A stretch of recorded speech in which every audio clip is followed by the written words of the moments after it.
बिस्मिल्लाहिर्रहमानिर्रहीम। Sampling and its types आज का हमारा टॉपिक है। हम देखेंगे ये सैम्पलिंग की डिफरेंट टाइप्स किस तरह की होती हैं और रिसर्च प्रोसेस में हम सैम्पलिंग को किस तरह इस्तेमाल करते हैं। जो कंटेंट्स आज के लेक्चर में हमने कवर करने हैं वो बेसिक टर्मिनोलॉजीज हैं कुछ सैम्पलिंग और पॉपुलेशन के हवाले से, और उसके अलावा पॉपुलेशन है और पॉपुलेशन के अलावा सैंपल एंड सैम्पलिंग है, इसमें क्या डिफरेंस है। उसके अलावा advantages and disadvantages of sampling, probability sampling, non probability sampling, ये आज के कंटेंट्स हैं। इनको हम डिस्कस करेंगे और वन बाय वन इंशाल्लाह इसको डिस्कस करेंगे। आप लोगों ने अंत तक मेरे साथ रहना है। आई विल गाइड यू कि ये क्या चीज़ है। तो सबसे पहले हम बेसिक टर्मिनोलॉजीज की बात करते हैं, जैसे जिसमें सबसे पहले एक चीज होती है पॉपुलेशन। पॉपुलेशन कहते हैं या फिर यूनिवर्स कहते हैं। It refers to the group of people, मतलब ये ऐसे ग्रुप ऑफ पीपल से बिलोंग करती है ये चीज, पॉपुलेशन या यूनिवर्स, आइटम्स और units under investigation and includes every individual, जिसमें हर एक इंडिविजुअल शामिल होता है। किसी भी चीज, कोई भी ग्रुप, कोई भी आइटम, हर एक चीज इसमें शामिल होती है। लेकिन जो सैंपल है, sample is collection consisting of a part or subset of the object or individual population which is selected for the purpose representing the population। मतलब पॉपुलेशन का एक सबसेट अगर चूज कर लिया जाए तो हम उसको सैंपल कहते हैं। अब सैम्पलिंग की अगर बात करें तो sampling is a process of selecting sample from population. ये एक प्रोसेस है, वो एक्टिविटी है जो हम करते हैं, जो एक रिसर्चर करता है। For this population is divided into number of parts called sampling units. तो पॉपुलेशन को मुख्तलिफ पार्ट्स में जब हम डिवाइड करते हैं तो उसको हम एक सैम्पलिंग यूनिट का नाम दे देते हैं। ये कुछ बेसिक टर्मिनोलॉजीज थी जिनको अंडरस्टैंड करना बहुत जरूरी था। होप्सो कि आपने इसको देखा होगा। अब पॉपुलेशन का, सैंपल का या सैम्पलिंग का क्या प्रोसीजर है। देखो सबसे पहले जो है ना, पॉपुलेशन है, और पॉपुलेशन आप देख रहे हैं कि ये अनलिमिटेड है। इसमें हर एक चीज, हर इंडिविजुअल, हर ग्रुप इसमें शामिल होता है। ठीक है, ये एक बड़ी चीज है। और उसके बाद आप पॉपुलेशन में से भी किसी पॉपुलेशन को आप टारगेट करते हैं। किसी सिटी को टारगेट कर लिया, किसी कंट्री को टारगेट कर लिया, किसी प्रोविंस को टारगेट कर लिया, और उस टारगेट पॉपुलेशन में से आप एक सैंपल बनाते हैं। ठीक है, तो ये इस तरह का मतलब एक स्टेप बाय स्टेप प्रोसेस होता है कि पॉपुलेशन में से टारगेट पॉपुलेशन, और फिर हम एक सैंपल उसमें से चूज करते हैं ताकि हम उसके ऊपर कोई स्टैटिस्टिकल टूल अप्लाई करें। अब सैम्पलिंग की जरूरत क्या है, इसकी सिग्निफिकेंस क्या है, ये भी आपको बताना जरूरी है। Large population can be conveniently covered, मतलब टाइम है उसमें, मनी है, एनर्जी, ये चीजें जो हैं ये सेव होती हैं अगर आप सैम्पलिंग कर लेते हैं। क्या मतलब सारी पॉपुलेशन पे आपको क्या जरूरत है कि आप स्टैटिस्टिकल ट्रीटमेंट करें। आपको चाहिए कि आप एक सैंपल चुने, उसका उसे एवरेज निकालें और उसको अप्लाई कर दें। Helpful when units of area are homogeneous, और ये उस वक्त हेल्पफुल होता है जब आप यूनिट्स ऑफ एरिया होमोजेनियस होते हैं, मतलब एक जैसे होते हैं। Used when percent accuracy is not acquired, और उस वक्त इस्तेमाल होते हैं जब आपकी परसेंट एक्यूरेसी जो है वो हासिल नहीं हो रही होती, तो उस वक्त आप सैम्पलिंग को इस्तेमाल करते हो। Used when the data is unlimited, और उस वक्त हम इसको इस्तेमाल करते हैं जब डाटा आपके पास अनलिमिटेड होता है। तो आप अनलिमिटेड डाटा के ऊपर तो स्टैटिस्टिकल ट्रीटमेंट नहीं लगा सकते ना, आप अनलिमिटेड तो रिसर्च नहीं कर सकते, आपकी कोई लिमिट होती है, कोई टाइम स्पैन होता है। अब आगे हम बात करते हैं एडवांटेजेस ऑफ सैम्पलिंग के। तो इसमें सबसे पहला इसका बेनिफिट है कि ये इकोनॉमिकल होता है। सैम्पलिंग की वजह से it reduce the cost compare to entire population.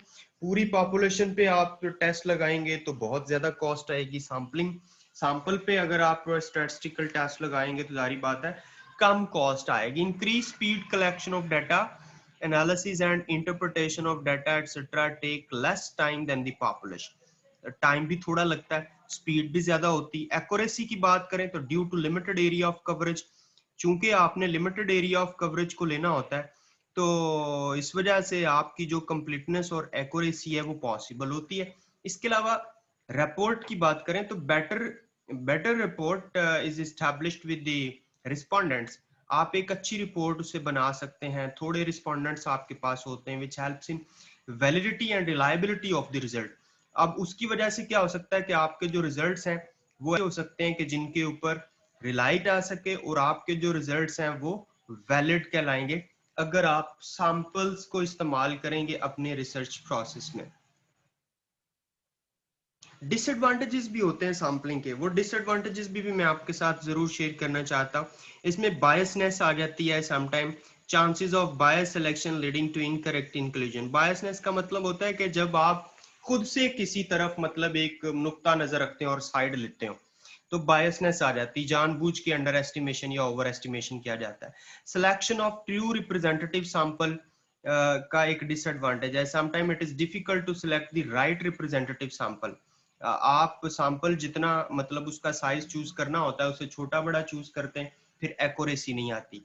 Need for specialised knowledge, आपको एक स्पेशल किस्म का इसके लिए नॉलेज चाहिए। The researcher needs knowledge, training and experience in sampling technique. ठीक है, statistical analysis and calculation of probable error. ठीक है, जो प्रोबेबली एरर्स आ जाते हैं उनकी सॉर्ट आउट करने के लिए भी ट्रेनिंग होनी चाहिए। तो अगर ट्रेनिंग नहीं होगी तो जारी बात है फिर सैम्पलिंग उसके लिए तो वो अनाड़ी बंदा तो नहीं ना काट सकता उस पर रिसर्च। उसके अलावा इम्पॉसिबिलिटी ऑफ सैम्पलिंग की बात करें तो sometime population is too small और टू हेट्रोजीनियस। पॉपुलेशन कम हो, बहुत ज्यादा कम हो, या फिर हेट्रोजीनियस का मतलब होता है बिखरी हुई, ठीक है, स्कैटर्ड। तो सिलेक्ट अ रिप्रेजेंटेटिव सैंपल, तो उस वक्त आप एक रिप्रेजेंटेटिव सैंपल आपके लिए सिलेक्ट करना बहुत ही मुश्किल होता है। ये इसका डिसएडवांटेज था सैम्पलिंग प्रोसेस का ड्यूरिंग रिसर्च प्रोसेस। तो आपने इसको देखा। इसके अलावा characteristics of a good sampling की अगर बात करें, गुड सैंपल, तो इसके करेक्टरिस्टिक्स ये हैं कि a true representative of the population होना चाहिए, free from error due to bias, adequate in size of being reliable, units of sample should be independent and relevant, units of sample should be complete, precise and up to date, free from random sampling error, avoiding substituting the original samples for convenience। तो ये चीजें इसके characteristics में या इन खसूसियात में आती हैं एक अच्छा जो सैंपल हम बनाते हैं। अगर वो नहीं है तो इसका मतलब, अगर ये सारी की सारी नहीं है या कुछ नहीं है तो इसका मतलब है कि आपने अच्छा सैंपल जो है वो क्रिएट नहीं किया। अच्छा, अब क्लासिफिकेशन ऑफ सैम्पलिंग टेक्निक्स की अगर हम बात करें तो ये मैं इसको थोड़ा सा जूम करता हूं ताकि आपको पता चले। सैम्पलिंग टेक्निक जो है इसमें दो किस्म की सैम्पलिंग होती है, एक प्रोबेबिलिटी सैम्पलिंग टेक्निक होती है, एक नॉन प्रोबेबिलिटी सैम्पलिंग टेक्निक होती है। जो प्रोबेबिलिटी है उसको अगर हम देखें तो प्रोबेबिलिटी के आगे फर्दर टाइप्स हैं, और वो कौन कौन सी हैं। पहले नंबर पे सिंपल रैंडम है, प्रोबेबिलिटी सैम्पलिंग में आता है। सिस्टमैटिक सैम्पलिंग है, स्ट्रैटिफाइड सैम्पलिंग है, क्लस्टर सैम्पलिंग है, और अदर सैम्पलिंग टेक्निक्स भी प्रोबेबिलिटी सैम्पलिंग में शामिल होती हैं।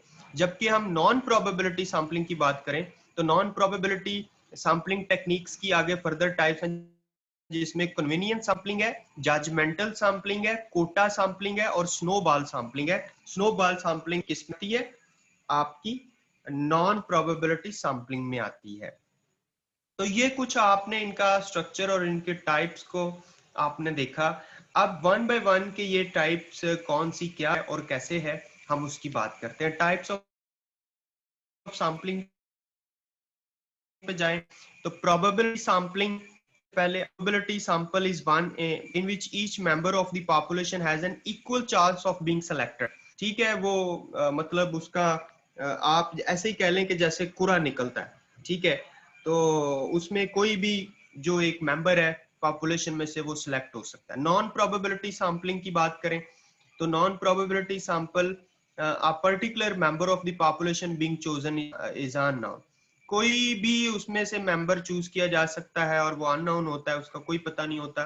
यानी इंटायरली प्रोबेबिलिटी सैम्पलिंग और नॉन प्रोबेबिलिटी सैम्पलिंग एक दूसरे से डिफरेंट है। इन probability sampling randomness is the element of control. जो प्रोबेबिलिटी सैम्पलिंग है ऊपर जिसकी हम बात कर रहे थे, इसकी जो बात कर रहे थे, तो इसमें क्या आता है, इसमें रैंडमनेस आती है, is the element of control. और नॉन प्रोबेबिलिटी सैम्पलिंग के अंदर क्या आती है, पर्सनल जजमेंट आ जाती है, इसमें पर्सनल जजमेंट आ जाती है।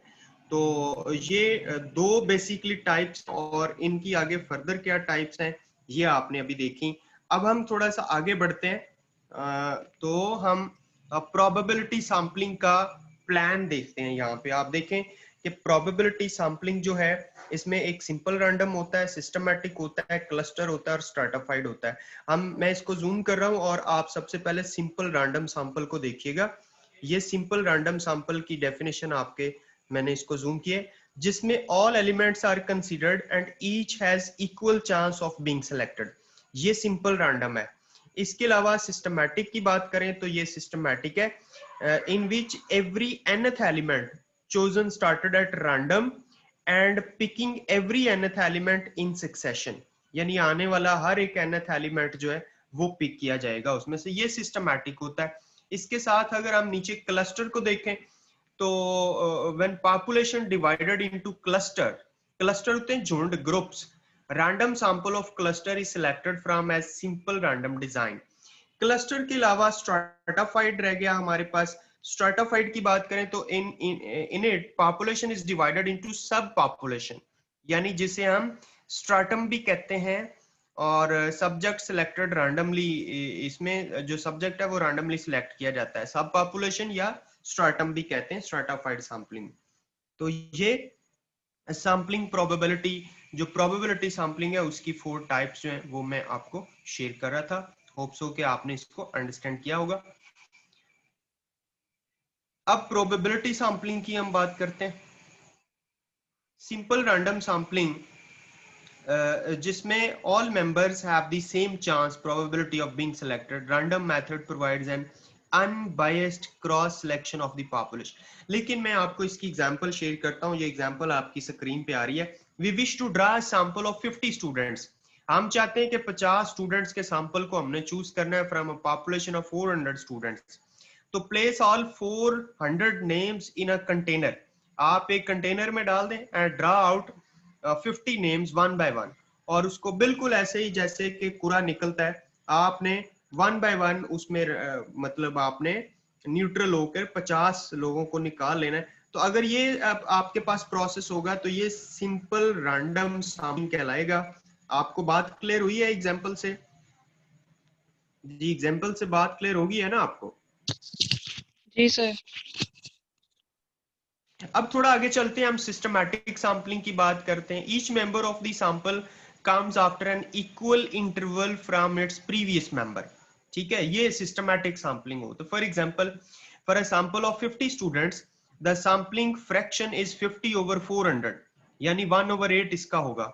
तो इस example select 1 student out of every 8 student, मतलब 8 की लाइन है उसमें से एक को आपने चूज करना है in the population.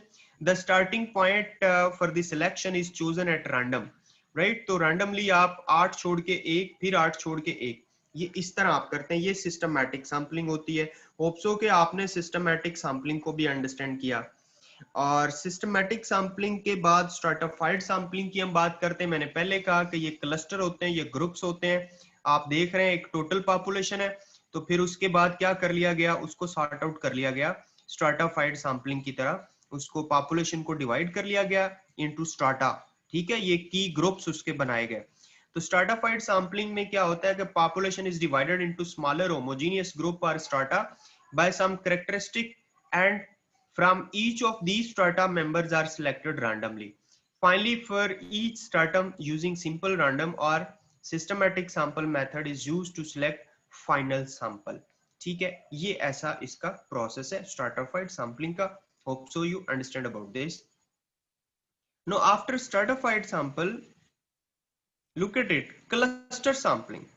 A researcher or enumerator selects sampling units at random and then does complete observation of all units in the group. ठीक है, for example the study involves primary schools. आप study करते हैं primary schools की, तो select randomly 15 schools, then study all the children of 15 schools, और 15 school के जो बच्चे हैं उनको आप स्टडी करें। इन cluster sampling the units of sampling consist of multiple cases, it also known as area sampling, as the selection of individual member is made on the basis of place, residence और employment.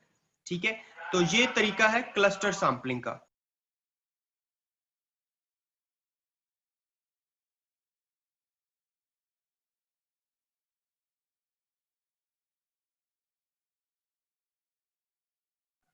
now अब हम बात करते हैं non probability sampling की।